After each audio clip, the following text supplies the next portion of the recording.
요즘에 크립토 시장을 보면은 이상한 장면이 동시에 보입니다. 이 가격은 흔들리고 사람들은 지쳤는데 스테이블 코인은 오히려 사상 최고 수준 근처까지 계속해서 쌓이고 있다는 거. 이 돈이 도망간 것 같기도 하고요. 또 한편으로는 돈이 엄청나게 또 들어온 것 같기도 합니다. 이런 모순이 오늘 이야기의 출발점이고, 그리고 이런 모순들을 이해하고자 하신다면은 왜 일본이 갑자기 다음 무대가 되는지까지도 한 번에 이어집니다. 이 지금 크립토에서 가장 중요한 건 가격이 아니에요. 돈이 어디서 머물고 있는가. 이 스테이블코인 시장 규모는 오늘 기준으로 약 3,090억 달러 안팎으로 잡히고 있는데요. 데이터 제공처에 따라서 3,100억 달러대까지도 돌파한 게 보입니다. 여기서 핵심은 숫자의 1%, 2% 차이가 아니라 이 정도 규모의 현금성 자산들이 현재 이미 크립토 체인 위로 올라와 있다는 사실, 한마디로 크립토 대기 자금인 셈인 거죠.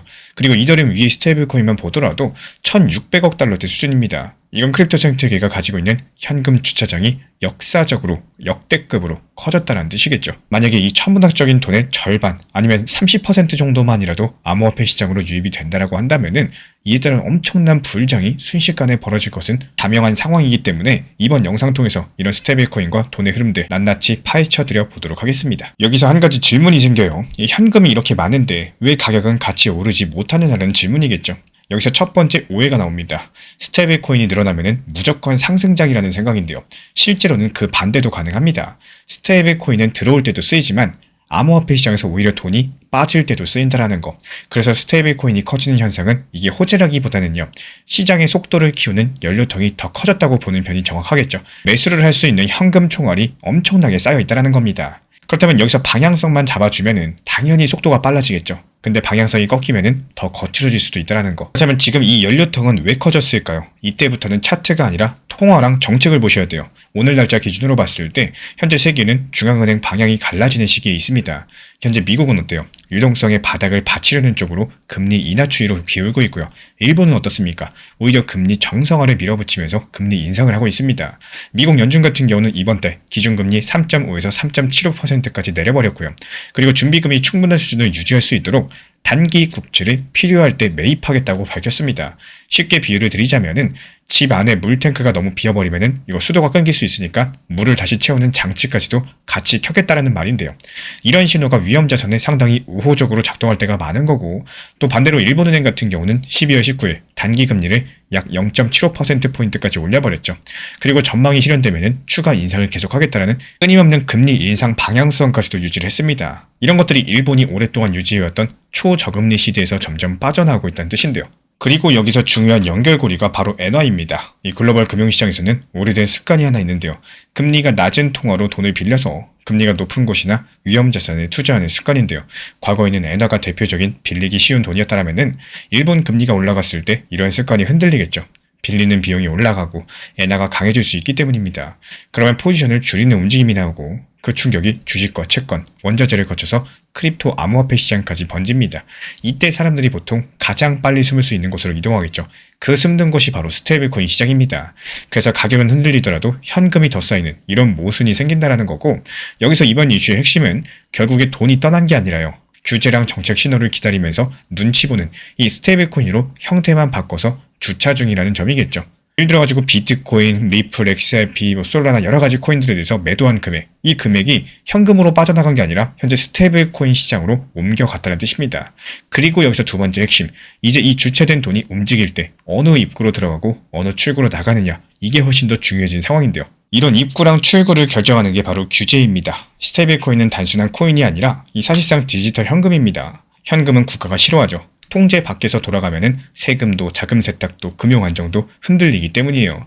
그래서 올해 7월 18일 미국은 스테이블코인 규제틀을 법으로 만들었습니다. 준비자산을 달러하거나 미국채 같은 유동성 자산으로 뒷받침하면서요. 매달 준비자산 구성을 공개하는 방향으로서 시장을 제도권으로 끌어들였다는 거고, 이게 왜 중요하냐? 이 온체인 달러를 없애려는 게 아니라 오히려 미국 국채 수요랑 달러 영향력에 붙여가지고 키우겠다라는 설계로 읽히기 때문입니다. 유럽 같은 경우는 미카로서 자기들 규칙을 만들었고요. 일본도 비슷한 고민을 시작했죠. 일본이 최근에 스테이블코인 관련 법 개정 초안을 넣고 논의를 진행하면서 이 다중 관할 스테이블코인의 준비 자산을 일본 안에 어떤 기준으로 잡을지 이런 디테일까지도 다루고 있는 상황이에요. 그리고 외국 스테이블코인도요. 일본에서 유통이 될 수 있지만 특별한 라이선스를 가진 중개자 경로를 통해서만 가능하다. 이런 식으로서 문을 만들고 또 문지기를 세우는 방식들을 강화하고 있는 상황입니다. 지금 리플 XRP는 가격보다 구조가 먼저 움직이고 있어요. 이런 자산일수록 타이밍을 맞추겠다는 생각보다도 업비트 비썸 현물 매매로만 평단 관리하시면서 모아가는 전략이 훨씬 중요해집니다. 그래서 제가 따로 안내드리는 자료도 레버리지나 단타가 아니라요. 무조건 현물 매매 기준으로만 정리해드리고 있기 때문에 관심 있으신 분들은 고정 댓글창 참고해 주셔도 되고요. 그리고 이제 여기서 일본의 역할이 등장합니다. 일본 같은 경우는 과거에 크립토에 상당히 조심스러웠었죠. 근데 올해 들어가지고 분위기가 바뀌고 있다는 거. 일본의 금융청 같은 경우는 암호자산을 금융상품처럼 정의해가지고 내부자 거래 규율을 적용을 하면서 이 수익과세를 주식처럼 20%로 낮추는 방향을 검토 중이다라는 보도가 나왔습니다. 그리고 은행과 보험사가 증권 자회사를 통해서 암호자산을 판매할 수 있게 하는 이런 방향성까지도 같이 거론이 되고 있어요. 이게 바로 현실화되면은 일본 같은 경우는 개인들만 하는 시장에서 이제부터는 제도권에서 유통망이 붙는 본격적인 시장으로 성격이 아예 달라져 버립니다. 이미 현재 일본 안에서도 기초 체력은 커지고 있죠. 일본 투자자들의 암호자산 보유는 올해 7월 말 5조 엔으로 최고치를 기록을 했고 머카리 같은 플랫폼이 만든 크립토 계좌는 340만까지 늘어서 전체 1320만 계좌의 4분의 1을 넘겼습니다. 여기서 중요한 건요. 일본이 더 이상 작은 시장이 아니라는 사실인데요. 그리고 제도 변화가 붙으면은 이 시장은 글로벌 자본에게도 상당히 매력적인 착륙지가 될 수 있다는 점입니다. 그리고 여기서 한 가지가 더 있습니다. 일본이 엔화 스테이블코인이라는 무기를 만들기 시작을 했는데요. 올해 10월 27일 엔화에 연동된 스테이블코인 JPYC가 출시됐다는 보도가 나왔고요. 일본의 3대 금융그룹 은행들이 공동으로 스테이블코인을 발행을 해가지고 크로스보더 결제를 테스트하겠다는 프로젝트에 대해서 정부랑 금융당국이 지원 의사를 밝힌 것으로 전해졌습니다. 이거는 일본이 투기판이 아니라 결제 인프라로서 크립토를 다시 정의하려는 움직임으로 보시면 돼요.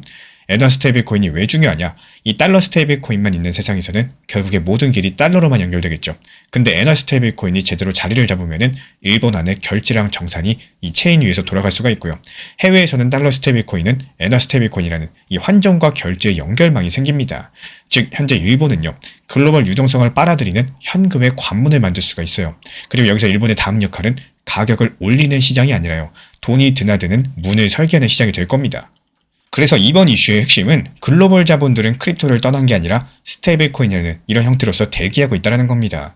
그리고 그 대기 자본들은 규제랑 정책이 만든 문을 따라서 현재 움직일 준비를 하고 있다는 거. 일본이 지금 그 문을 만들고 있고 그리고 여기의 요점은 리플 XRP가 어떤 역할로서 구조에 들어갈 수 있는지겠죠. 스테이블코인이 커진다? 서로 다른 체인과 서로 다른 규제권을 연결하는 기술과 네트워크의 중요성이 커지겠죠. 작년에 RLUSD가 출시됐고 최근에 RLUSD를 이더리움 레이어2로 확장 테스트한다는 보도까지도 나온 상황입니다. 이런 움직임들이 규제형 스테이블코인이 멀티체인으로 확장되는 시대를 보여주고 있다는 거고 일본이 규제형 스테이블코인 허브로 간다면요. 리플 XRP는 가격보다는 결제랑 정산의 연결망에서 어디에 붙는가로 봐야 되는 자리에 놓입니다. 그렇기 때문에 여기서 저는 세 가지 다이얼 정도만 보시면 된다 이렇게 생각을 해요. 가장 첫 번째가 달러 유동성입니다.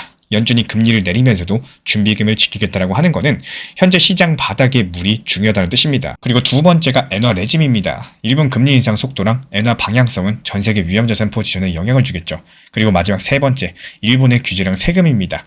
20%대 과세 전환과 금융상품화가 말에서 법으로 넘어가는 순간 그때부터 일본 시장 성격이 바뀐다는 거고 이 세 가지가 한 방에 맞아떨어진다. 지금 대기 중인 스테이블코인은 어느 날 갑자기 움직이기 시작을 할 거고 지금 크립토의 핵심은 가격이 아니라 이 자본의 위치예요. 스테이블코인이 도망이 아니라 대기 중에 있기 때문에 일본이 그 대기 자본이 들고 나갈 수 있는 제도권 문을 만들고 있는 상황이라는 겁니다. 투자 시장은 인내심 없는 사람의 돈을 인내심 있는 사람에게 이동시키는 거대한 장치다라는 말이 있죠. 지금 우리 구독자분들의 눈에는 멈춰버린 가격과 지루한 횡보만 보일지도 모릅니다. 그래서 많은 분들께서 지쳐서 시장을 떠나고 계세요.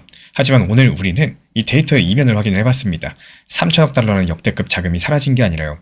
일본과 미국이 만드는 새로운 규제의 문 앞에서 발사 신호를 기다리고 있다는 사실. 보이는 가격에 속아가지고 지쳐서 떠나시겠습니까? 아니면 보이지 않는 돈의 흐름을 믿고 그 길목을 지키시겠습니까? 역사적으로 부는요. 언제나 대중이 지쳐서 떠난 그 빈자리를 묵묵히 지킨 사람들의 몫이었습니다. 오늘 확인한 이 돈의 위치가 우리 구독자분들의 흔들리는 마음을 잡아줄 단단한 닻이 되기를 바라겠습니다. 시장이 흔들린다고 해서 내 중심까지 같이 흔들리면 투자는 방향성을 잃게 된다는 말씀을 드리고 싶어요. 이 시장이 언제든지 흔들릴 수가 있고요. 상승과 하락은 늘 반복됩니다. 이런 흐름 속에서 내가 매번 같이 흔들리기 시작을 하면은 오를 때는 올라서 불안하고 떨어질 땐 떨어져 후회하는 이 결국에 어느 구간에서도 마음 편할 수가 없는 매매가 반복이 되게 됩니다.